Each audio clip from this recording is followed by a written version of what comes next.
Hey folks, Dr. Eric Hughes here. In today's video, I want to talk to you guys a little bit about physical performance relative to core strength. So with Revolution in Motion, when we talk about core strength, we're focusing on, or we use the terminology of hollowing our abs. So if I go to the side here, what that means is if I have a point 2 inches below my belly button, I'm thinking of drawing my abs in and up. Right, in and up into the front of my spine. And what that does, if you notice, is that there's a slight shift in my pelvis. I'm not tucking my pelvis too much, but what I'm doing is I'm engaging the front of my core here. So what we're doing is improving the balance between the front and back, so I'm lengthening my spine here, and I'm putting much more emphasis on the front. In effect, what this does is increase power and strength in our movements. When we can tap into the hollowing of our abs, of our lower abs right here, incorporating the pelvic floor, everything becomes that much more efficient and effective in terms of movement.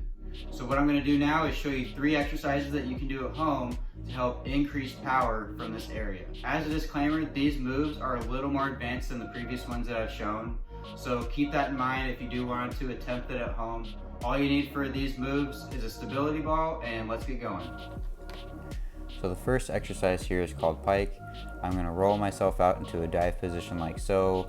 Elbows and knees stay straight the whole time, and then I'm going to pull myself forward until I get to about a push-up position where my shoulders are stacked above my hands. My shins are pressed into the ball. I draw my abs up into the front of my spine, and I'm lifting my sacrum to the ceiling.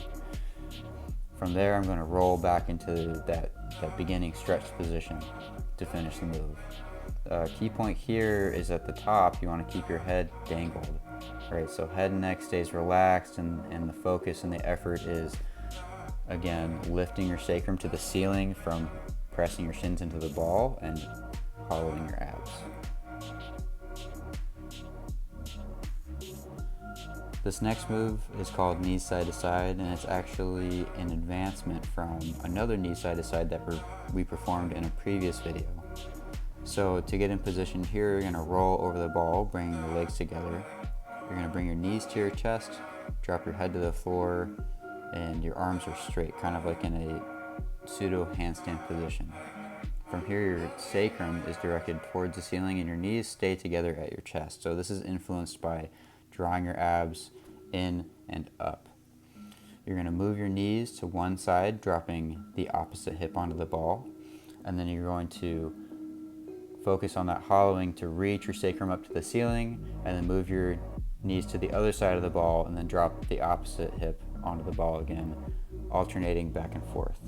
So this is a much more dynamic movement. It focuses a lot more on the elasticity of both the pelvic floor and the hollowing of your abs to get a little more explosiveness in the movement. The third exercise in this series are called pullovers, and I do want to make a correction. You will need some sort of weight for this movement. So I recommend a pair of hand weights around 3 pounds. I wouldn't go above 5 pounds for this exercise. So to get in position, you're going to sit on top of the ball with the bells in your hands.